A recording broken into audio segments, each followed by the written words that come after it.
is an exclusive presentation of high school sports on Fort Wayne Sports Station, 1380 The Fan and 100.9 FM. This is the High School Coaches Show. Here's your host, Justin Kenny.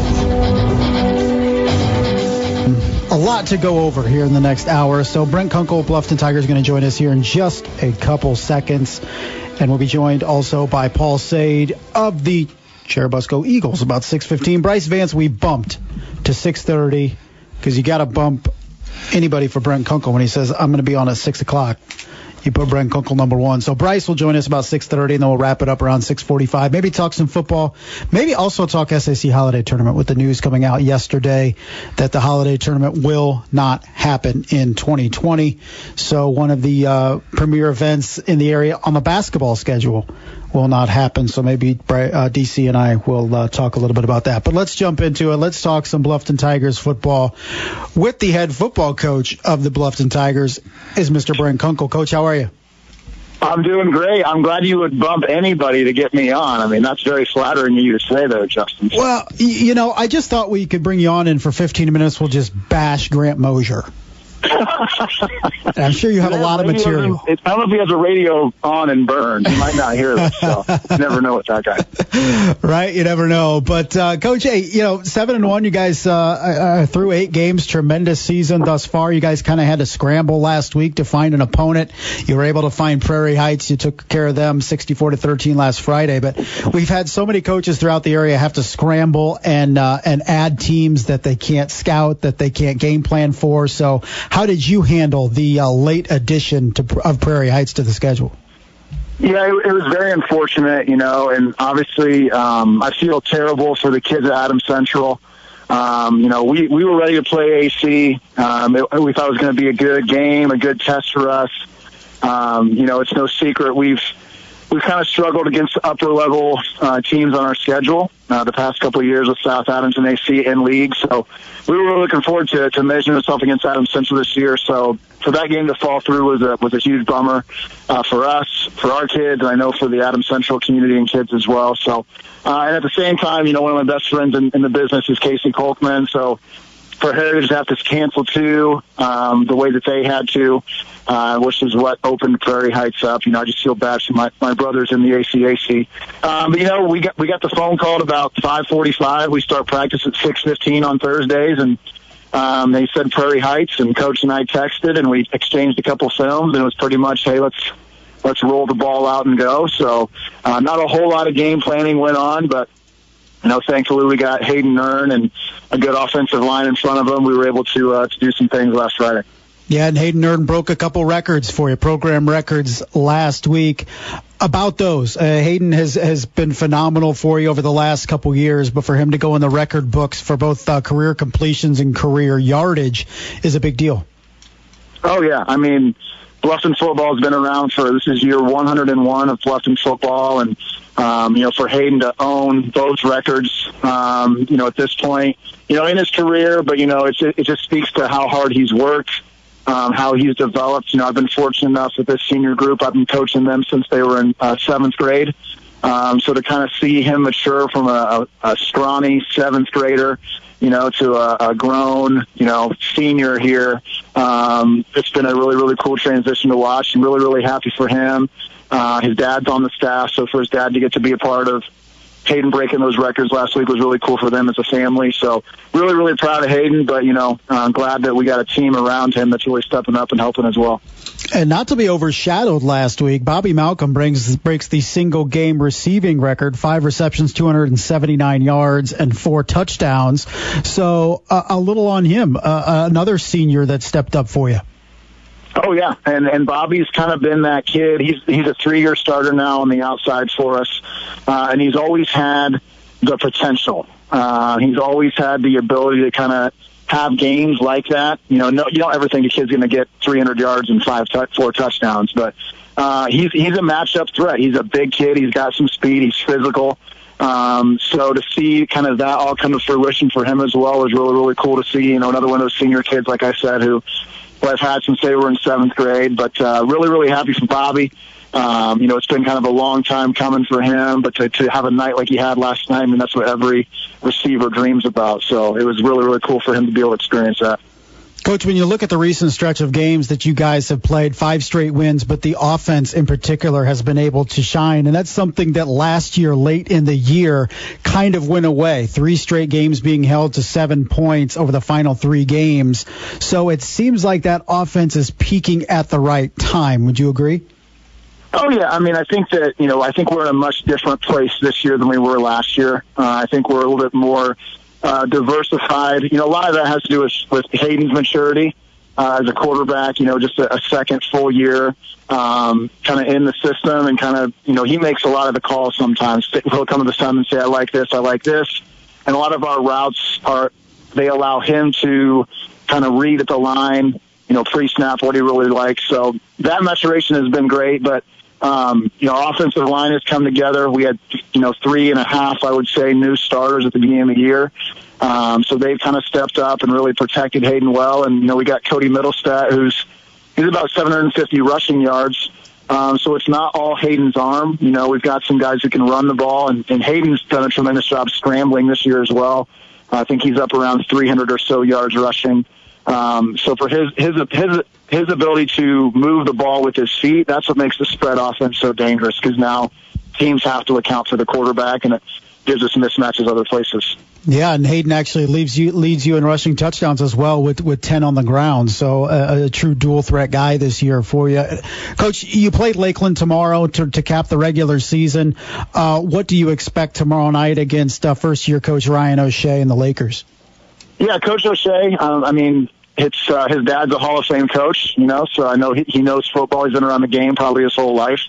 And what we've known about Lakeland, we've played in the last 2 years, they are very, very physical. They play a physical brand of football.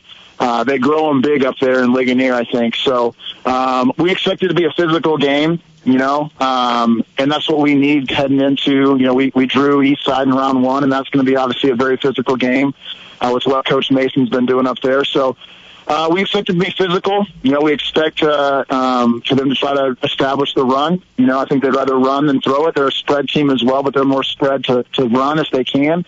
So our ability to kind of shut the run down and hopefully make them throw it and make some plays when the ball's in the air, and then for us to, to protect Hayden and give Cody some holes to run through, that's what's going to take for us to get it done tomorrow. Coach, when you approach tomorrow's game, do you look into certain aspects of what you're going to need 1 week later against Eastside and kind of game plan to see those things tomorrow night, or do you completely keep Eastside in the future? We're not going to hold anything back tomorrow. We're going to try to win the game. It's a big game for us. It's a big game for our program. Bluffton hasn't had 8 wins since 1982. So for us to get to 8 regular season wins will be one of the most successful seasons in school history. So we're going to do all we can tomorrow to win the game. There's some concepts and things that we'll call that we want to see on film and see how they look, and give Hayden some game reps with them that we're obviously are going to roll over into Eastside week. But tomorrow is about Lakeland. Tonight when we prep, it's about Lakeland. We haven't talked about Eastside as a program really this week, other than, hey, that's who we drew. Because we're not a good enough team to look past anybody. I really think that Lakeland's more than capable of coming over here and beating us tomorrow if we're not ready. So 100% focus on them. But yeah, we'll call plays in the game that we want to see on film, that we want Eastside, quite frankly, to see on film too. So that gives them things to prepare for. So that'll be our mindset going in. Getting into the colder weather tomorrow, it'll be pretty chilly tomorrow evening, and as we progress into the playoffs, it can be deeper and deeper with potential snow or precipitation or whatever. Some of these games will come out of defense, and we talked a lot tonight about the offense, but defensively, what have you liked about your group going into a postseason where you're going to lead off with a team that's averaging close to 40 points a game? Yeah, and quite frankly, you mentioned the offense kind of coming around at the end of the year. Quite frankly, our defense carried us at the start. My defensive coordinator, Todd Morgan, has done a great job this year. We don't have the SAC, the NE8 defensive linemen. We've got some kids who are okay in terms of size. We don't have those 270, 280-pound kids. So we switched to an odd front this year. We've taken a lot more chances defensively with some blitzes and some pressures, and Coach Morgan has done a great job of kind of dialing those up and getting the kids to believe in them. Even if you give up a big play, if you go in there and you take a blitz here or there, kids at least think, that we're trying, that we have a plan. So that's been the biggest change for us defensively. Is I feel like the first couple of years we might have been more on our heels, kind of reacting, and I feel like this year we've been much more physical, much more proactive in our approach to game planning and to execution on Fridays. And I really think it comes down to our team speed. We got a lot of fast kids, not necessarily big kids, but we got some speed, so we get more of them on the field. It gives us a chance to have greater flexibility in our blitzes and things like that. All right, Coach, I know you got practice to get to, so thanks for the time and good luck tomorrow night. Awesome. Appreciate it, man. Thank you. Absolutely. That was Coach Brett Kunkel of the Bluffton Tigers joining us here. His team's 7-1 with the regular season finale coming up tomorrow night against Lakeland at home.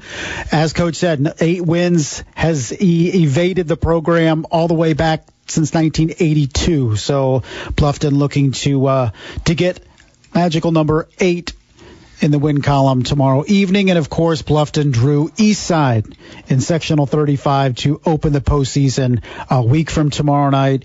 That will be a game at Bluffton. And once again, Eastside also sitting at 7-1, the lone loss earlier this month at Concord. And that is a phenomenal football team Coach Todd Mason has up in Butler, Indiana. We're going to take a break. We'll come back. Coach Paul Sade, Churubusco Eagles, will join us. Brice Vance of KPC News also coming up in this hour. It's the Week 9 edition of the High School Coaches Show on 1380 The Fan and 100.9 FM. Here's more from the High School Coaches Show on Fort Wayne Sports Station, 1380 The Fan and 100.9 FM. Welcome back to the Week 9 edition of the High School Coaches Show. I'm Justin Kenny here with DC Hendricks till 7 o'clock, efforting Paul Sade of the Churubusco Eagles right now.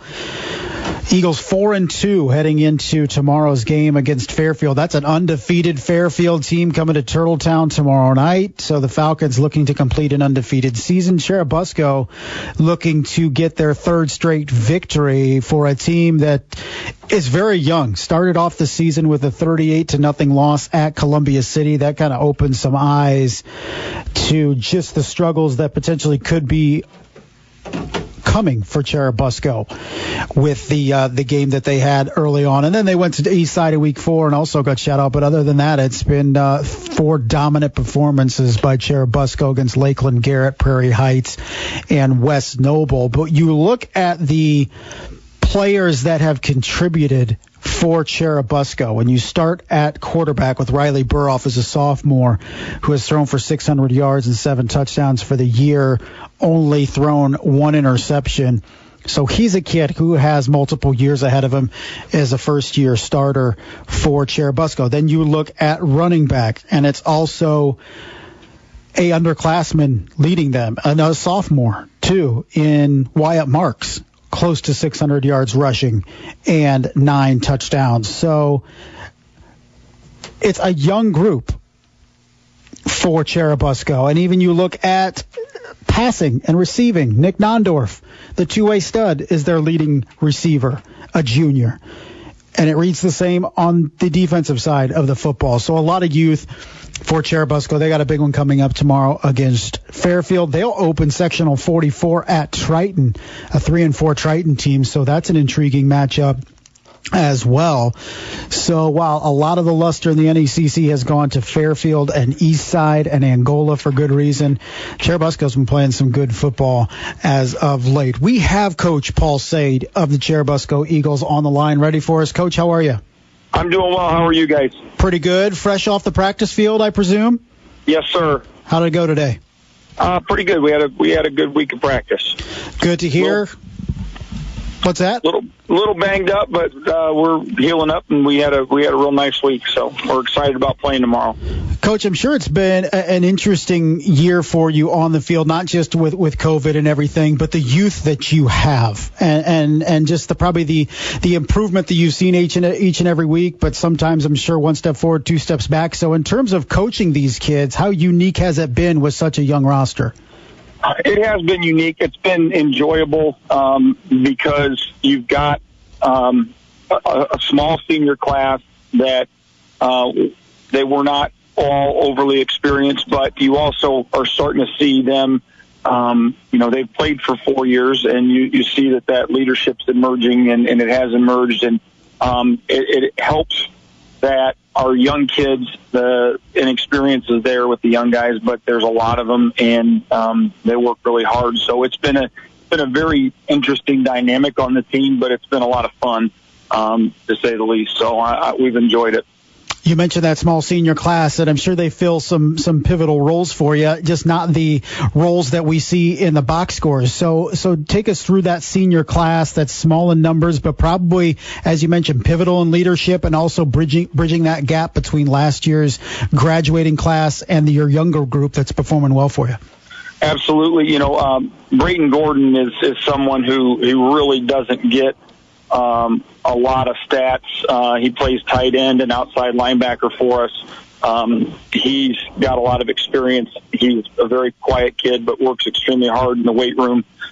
Seth Abel's another one, plays our blocking back position, which statistically doesn't show up a lot, but also is started again, is starting again for us this year at the inside linebacker spot, and is a really smart kid, and plays the positions well. And then Ryan Keener and Sam Holstenbeck and Chuck Spring and Landon Keener, on the offensive lines, have really been very solid for us and have continued to develop as a unit, and their communication's getting better. And obviously we like to run the ball at Churubusco, and we feel like in order to do that, we've got to have some guys up front that we can put our faith in, and we're pretty confident in the way those guys are playing right now. Yeah, and when you're mixing in a new quarterback and new running backs, I'm sure it helps when you have a veteran offensive line. It absolutely does, and this is probably the least experienced offensive line we've had in several years, and so with that, it's not necessarily a matter of how many games have they played. It's a matter of how many games have they played together. You hear like basketball coaches talking about the team chemistry and stuff on the court. It's kind of very similar for an offensive line. They got to be able to work together, and we feel like this group is starting to mesh a little bit and starting to get some things figured out. So we're excited, and we're grateful for those guys. So when you look at a sophomore quarterback like Riley Burhoff, in a traditional offense, he's got a lot to handle. But in the offense that you guys run, is it even more challenging for an underclassman like that to step in? I think so. But we've been pretty happy with the way Riley's handled everything. Obviously the concern for every coach in all over the country was, how are you going to get your offense installed with a short off season? And Riley came in the first day and was extremely comfortable with everything we were doing. And that was a really big sign for me that, okay, he knows what he's doing. He understands what is expected of him. And as the season's progressed, we've been able to give him a little bit more control over the RPO game and checking at the line of scrimmage and stuff like that. And that's nice to have that ability and to have the confidence in him to be able to do it. And he didn't bat an eye when we started talking about that concept of him being able to check things, and has done a really good job with it thus far. And he's been able to avoid turnovers as well. I mean, just through his first interception last week, he's you guys don't throw much, but has completed 72% of his passes, so he does that when he needs to. But I'm sure with a young quarterback, the first thing you push is ball protection, and he's been able to do that for you. Yeah, definitely. And he is he threw that interception last week, and it wasn't a terribly thrown ball. It wasn't his best ball, and to be honest with you, it was a stupid call by me. We had trips into the boundary, and we didn't give him a lot of room to work with. But he came off the sideline, and unfortunately, it was his first interception was a pick six, which was not exactly a confidence booster for him. But I said, hey, congratulations, you've thrown the first interception of the year. So is everybody else. It's one of those things that it happens. It's going to happen. You got to be able to rebound from that, and he did. He actually. He came back and really was extremely efficient from then on out, and he does a good job of managing our offense and putting the ball where it needs to be. And we're excited about having him for a few more years. Paul Sade, Churubusco Eagles, joining us here in the high school coaches show. Coach, another sophomore I wanted to ask you about is Wyatt Marks, the running back. He's led you in rushing this year and really hit the ground running and has really been your primary ball carrier and backer in there. Nick Nondorf also back there. But a little on Wyatt, another kid that's stepping up in a big role as a young kid. Well, Wyatt, we've been excited about Wyatt since he was in youth ball. He does run the ball extremely hard. I honestly think last Friday was his best football game, and maybe not necessarily from a statistical standpoint, but we hadn't played in a couple weeks, and it showed offensively. We couldn't get out of our own way, and he made a couple runs that were pretty powerful runs, where he was knocking people over and kind of dictating the physicality of the game from an offensive position. And I think it's pretty important for our team to see that. And, we saw some sparks of that last year when Jake went out in the sectional game. That we have a lot of confidence in Wyatt. He runs the ball hard, and he's going to only hopefully continue to improve. And I think he's going to be a pretty good back for us. Nick Nondorf and Hunter Byansky, those kids are both on both sides of the football, and all three facets for that matter, just guys that stand out for you. And it's been tremendous to see their growth again this year. And lucky for you, they returned for another year. So two guys that really have a big impact on your football team in multiple facets. Yeah, and you said Nick, and I'm sorry, it broke up a bit. Who Hunter. Was the other one? Yeah, Hunter. Oh, yeah. Yeah, I can't forget about him. No, hey, I'll tell you what. Those kids have had a lot of snaps, and they're only juniors. And like you mentioned, it's not just one side of the ball where they contribute. And the good thing about having a Nick Nondorf is you can do a lot of things with him. The bad thing is in our offense, he's not going to carry the ball 30 times a game, and he physically could do that for us. But it gives us a little more freedom to move him around and do different things with him on the offensive side of the ball. And we're very confident in that he covers a lot of ground. He has good ball skills on the defensive side of the ball. And then Hunter Byansky, he's a 3-year starter and has continued to improve on the offensive side of the ball, and is someone that we feel like people have to account for on the defensive side of the ball. And that, as someone who calls plays, you're always looking at personnel and how you match up against them. And he does have the potential to create a mismatch against a lot of the teams we play, and that's a good thing for us. Coach, you guys get a big one at home tomorrow with undefeated Fairfield coming to Turtletown. What have you seen out of the Falcons on tape that you guys need to be prepared for? Well, they are very disciplined. I think that when you look at the scores, and I'll be honest with you, in a year like this, the first time I watched Fairfield was last Saturday.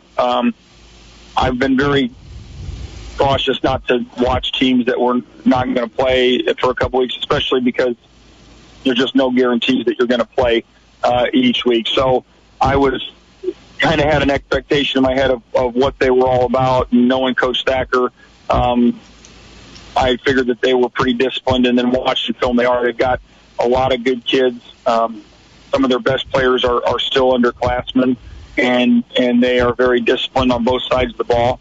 They're going to make us work for everything, and the difficulty against a team like that is getting your defense off the field and getting your offense on the field. And then when your offense is on the field, you really have to take care of the football and try and sustain drives, because you don't want to give them a short field, because they'll eat up clock. They'll eat up an entire quarter with a short field. There's no question. So it's going to be difficult for us. It's definitely a huge challenge. They're playing really good football right now, and I'm excited about playing them.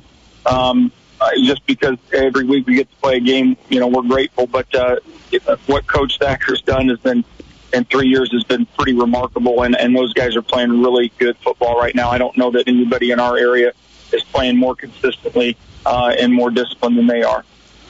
Coach, we're all up against the coronavirus and contact tracing and how that can affect our entire lives, but particularly when we look at football, the margin for error for a 1A program is incredible to field a team going out on Friday nights. Different for a program the size of yours. So how stressful is it knowing that even if you have just a few kids that are affected by the virus or contact tracing, it can really cost you a couple weeks? And now the fact that we're up against the playoffs, you could see a season end seemingly without a loss. I've talked to some other coaches, in our area about it, and I've talked to Coach Mason at Eastside, and it is scary. This time of the year, most small schools are playing with a skeleton crew anyway. I mean, you've got kids that are banged up, you've got kids that are injured, and the realization that they probably won't be back this year kind of sets in. So it's scary this time of year anyway for a small school, but then you throw in the fact that anytime someone is sick, it's not just a matter of going home and resting and coming back the next day. There's a whole lot more that it is, that comes with that. So, we talk to our kids about sanitation and washing their hands and trying to social distance and stay away from people that are sick, but it is nerve-wracking, and the bottom line is it would be for any school in the state that's a small school at this point in the season, having a positive test would be pretty difficult to navigate around. There's no question, and certainly it would be for us. All right, Coach. Hey, appreciate the time. Good luck tomorrow night and prepping for Triton a week from tomorrow. Hopefully we'll see you guys on the field both tomorrow night and next Friday on the road. Hey, I hope so. We appreciate it, and we'll talk to you guys soon. Absolutely. Thanks, buddy. Thanks. See ya. That was Coach Paul Sade, Churubusco Eagles, his team 4-2 in the regular season. As we mentioned, they opened up the season at Columbia City, a 38-0 loss, and then they went to Eastside 3 weeks later and lost 26-0. So it is a team that is growing. It's not up to the caliber of an Eastside, of a Columbia City at this point, but it's a team that's going to be returning to Churubusco levels next year. But when you're in a quote-unquote rebuilding year, when you're bringing in a lot of youngsters in big roles, the fact that you're sitting at 4-2 heading into week 9 is a testament to just how well that program is oiled and how good Coach Paul Sade does with that program. Once again, Churubusco coming up tomorrow night, hosting Fairfield in Turtletown. We're going to take a break, come back. We'll talk to Brice Vance of KPC News when we come back. It's a week 9 edition of the High School Coaches Show on 1380 The Fan and 100.9 FM. Now back to the High School Coaches Show on Fort Wayne Sports Station, 1380 The Fan and 100.9 FM. Welcome back to the Week 9 edition of the High School Coaches Show, where Brice Vance and DC Hendricks find sharing their mutual hatred for me during the break, so much appreciated that I can witness the true feelings of those two off the cuff here for me. Thanks to Paul Sade, who at least keeps his hatred of myself behind closed doors. He joined us before the break talking Churubusco football, and we're going to talk more Northeast 8 and Northeast Corner Conference here with Mr. Vance of KPC News, who joins us right now. Brice, how are you? I'm good, Justin. I don't hate you. It's all in good fun, buddy. Hey, whether it's a lie or not, I appreciate the goodwill, my friend. But yeah, just DC and myself just chilling here, hanging out on a chilly Thursday evening, heading into week 9 of high school football. And before we get to the week's schedule, let's look back at sectional draw last Thursday. Anything that jumped out to you? Any things that made you say intriguing or anything else like that last Thursday? I think the thing that I found most intriguing is the sectional that is probably one of the most competitive around here, and that's sectional 19 with the likes of Angola, DeKalb, Leo, and Northridge, Columbia City, and East Noble. And Northwood as well. It feels like those teams that I just mentioned, most of them, at least 6 out of the 8 teams in that sectional can win it. And the way that the draw came out, I think we're going to have intriguing matchups all the way throughout that sectional. I mean, East Noble, Columbia City is a rematch of a game that I thought was primarily dominated by East Noble in the first round, but I think Columbia City, if they were to face going to face East Noble next week, I think they're going to come in with a little bit of a different game plan. Angola, DeKalb, I know DeKalb has really struggled so far this season that they've played. They only picked up one win over Belmont last week, and that first game of the season between those two teams, Angola and DeKalb, it was a turnover fest for DeKalb. So maybe if they can protect the ball this time, it's a completely different ball game. And then I think Leo Northridge, I think, is a fantastic game. Between both of those teams that like to run the ball a lot. They both know how to stop the run on defense. So that one's going to be a very intriguing game in the first round. And I believe that one's up in Middlebury. Yeah, let's start there in sectional 19. I mean, is Leo in trouble going to Northridge in the first round? I think so. I think with a team like Northridge, they have faced some big, strong competition playing in that Northern Lakes conference. They're going to face a team like Mishawaka tomorrow night, a team that likes to run the ball a lot, is big, is physical. They faced a Northwood team and beat them 7-0. Another team that likes to run the ball, is very physical. A team like Warsaw can run the ball, very physical, and that's what Leo is. A team that likes to run the ball and is very physical. And I think Northridge and that game being up at Middlebury, and I don't know what their capacity situation is like currently, but I imagine it's around 20 to 50%, like a lot of teams are around this area for fans and stuff like that. But I think playing on that new turf that Northridge has, it's invigorated that environment, that program, that community up there. And I think Leo could have a tough time going up there in the first round of sectionals.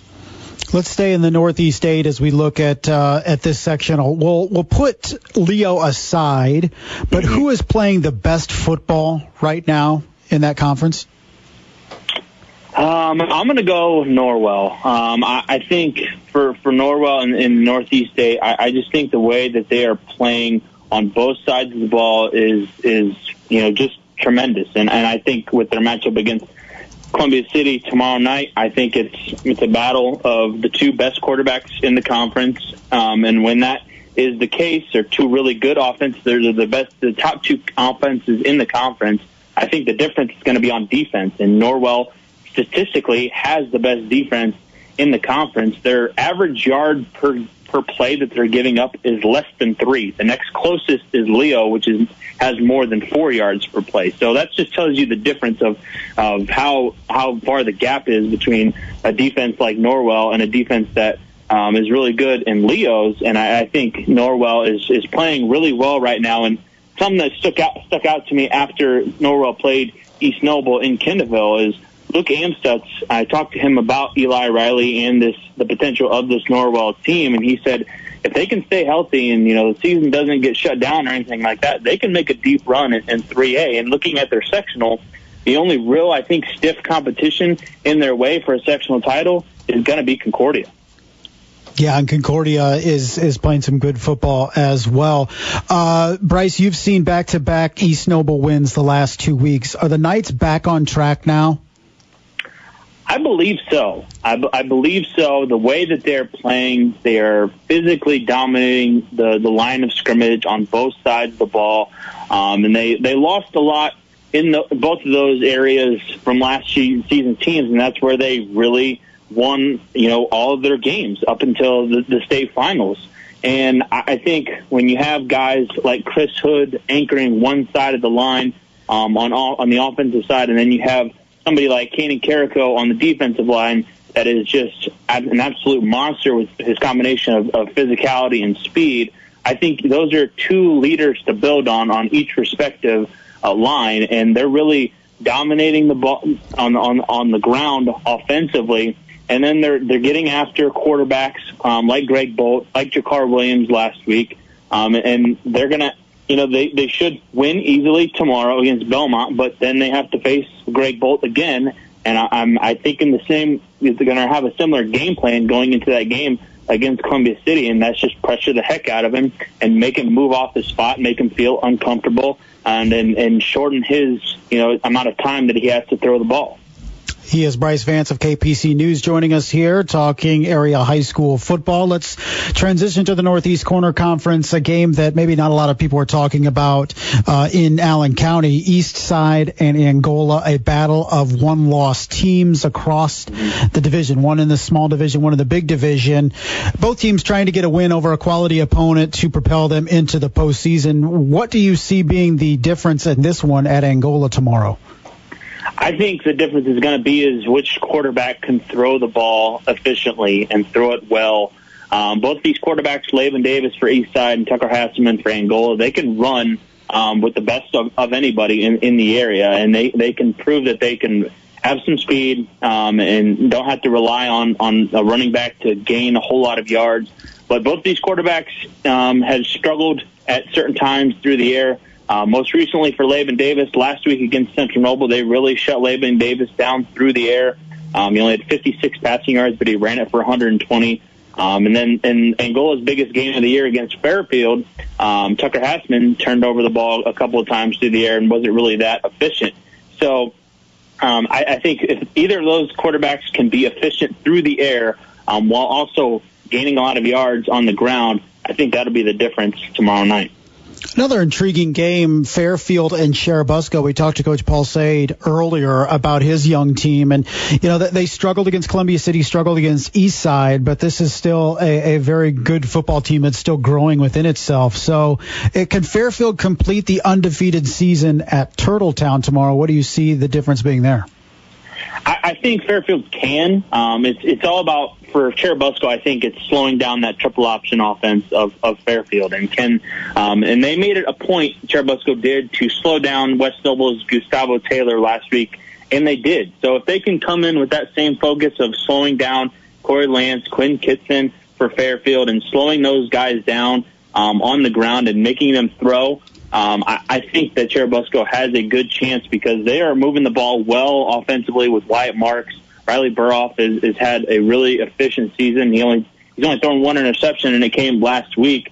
And I think if they can come out with a defensive focus to slow down Fairfield's triple option, which is very hard to do, and nobody has done it so far this season, if Churubusco can be the first, then I think that Fairfield could be in a little bit of trouble tomorrow night. All right, Brice, always a pleasure. Are you indoors tonight? Usually you're out. About to head out to a volleyball sectional, so I will be able to avoid the cold until tomorrow night. Yeah, I'll say not so lucky tomorrow evening at Kendallville. That's where you'll be, I presume, tomorrow? Yes, thank goodness the game got flipped from Decatur to Kendallville, so I don't have to make the drive down to Decatur. Nothing wrong with Decatur as a place. Sure. It's saving me on some gas mileage, so I'm making the trip up to near my office in Kendallville. And with the back 40 still closed, you don't even have that to fall back on in Decatur. I know. It's crazy. It is. All right, buddy. Hey, appreciate it. Always a pleasure. We'll talk to you next week.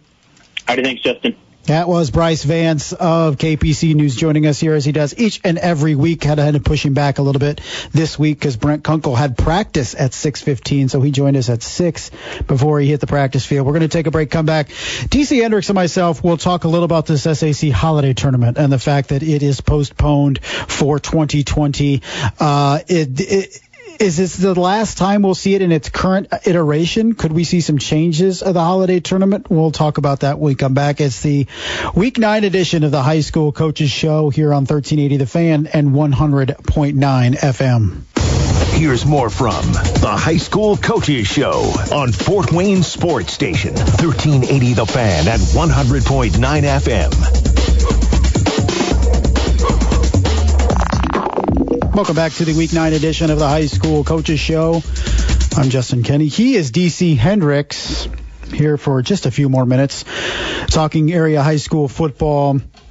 Once again, the game of the night tomorrow night here on 1380 The Fan, 100.9 FM. It's the Cadets and the Legends out at Chambers Field, Concordia and Northside, as both teams look to get a win heading into the postseason. It'll be Deuce Taylor and that Northside offense trying to get the best of that Concordia defense that has been stingy throughout this season. So strength versus strength tomorrow out at North. You can listen to all of the action here on 1380 The Fan, 100.9 FM. Brett Rump and Shannon Griffith will have the call kickoff scheduled for 7 p.m. We're talking football here, but also some basketball news that came out earlier this week. The SAC Holiday Tournament has been announced that it will be canceled for the 2020 season.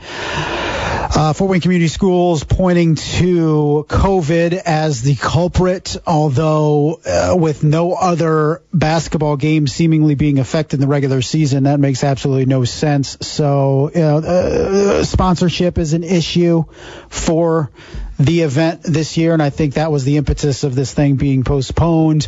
But it brings up a bigger question, and for me, is while the format has settled in, whether it's a 3-day event, whether it's a 4-day event, whether it's 8 teams, it's 10 teams, it feels stale. And I think with declining attendance over the last couple years being a reason, looking to maybe spice this thing up, radio broadcasts and internet broadcasts have kind of take away some of the people going out to the event, and it's a tremendous resource, no doubt, for sure.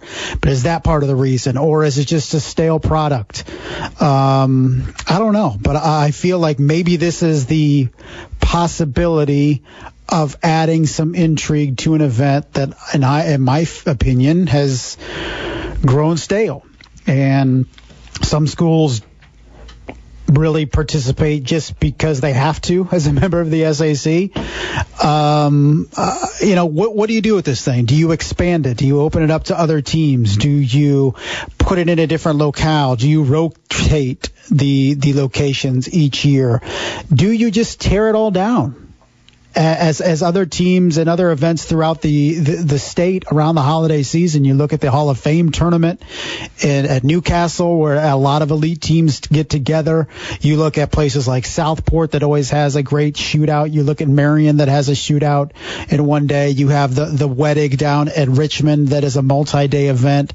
When the SAC Holiday Tournament came to fruition in 1975, there was not all these mass of other tournaments and shootouts going on throughout the state. It really was a unique event, and that's changed in the last 45 years. So is the SAC Holiday Tournament past its prime, so to speak? Is it antiquated? I don't know. I'm just throwing it out there in terms of potential for this thing, and I think it really does need an infusion of energy, whatever that may be, going forward. And is this the opportunity for other ideas to come up? Do you scrap the holiday tournament and come up with some Northeast Indiana tournament for that around that same time and bring in other teams? So do you make it a 12, 16, 20 team event that we saw? Columbia City and Huntington North did a mutual event like that several years ago, where they had multiple sites going on and teams coming from throughout the state to play in it. So, DC, what do you think? Do you like the SAC Holiday Tournament as is? Do you feel like this is an opportunity to change some things? Do you think maybe the long-term future of this thing is in doubt, or is it merely a one-year blip on the radar? Currently, I'll stand with the 1 year, issue on the radar, as obviously, COVID-19, the cases are rising here in the state and in our area, Allen County. But in terms of when it comes to long term, I do think there needs to be a little bit of a shakeup.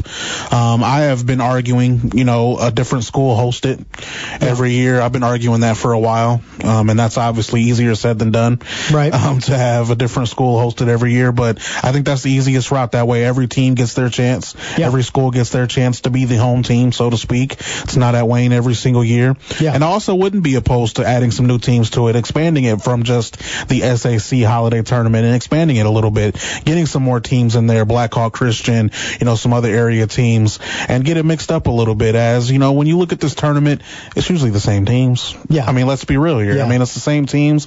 You got Homestead going to the final. You got Carroll going to the final. Right. So mix it up a little bit. Let's add some new teams into the mix and let's have a new school hosted. I think there could be a lot of, new things to help shake it up. And those are just a couple of ideas that I would not oppose.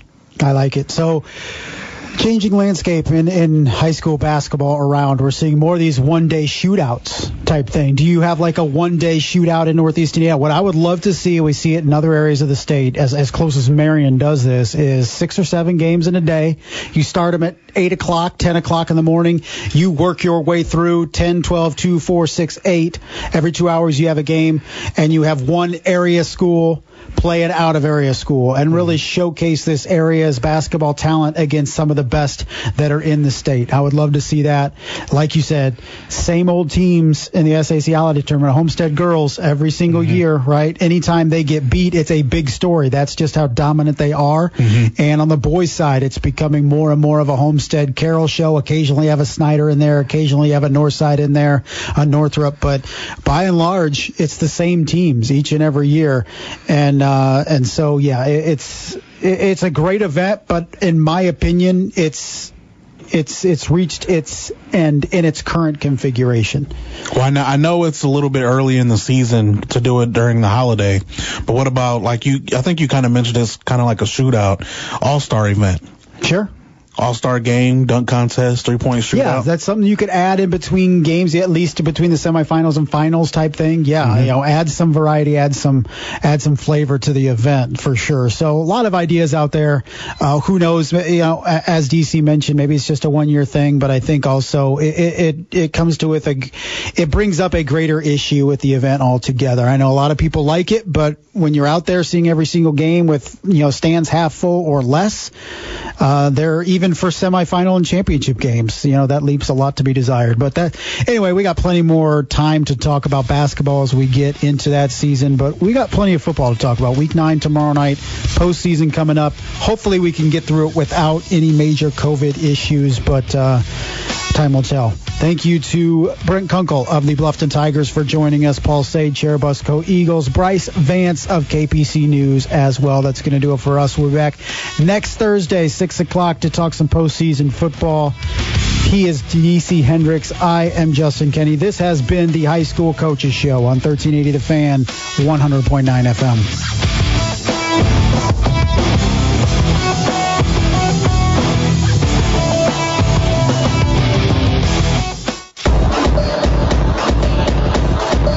Thanks for listening to this exclusive presentation of 1380 The Fan, the high school coaches show with Justin Kenny on Fort Wayne Sports Station, 1380 The Fan and 100.9 FM.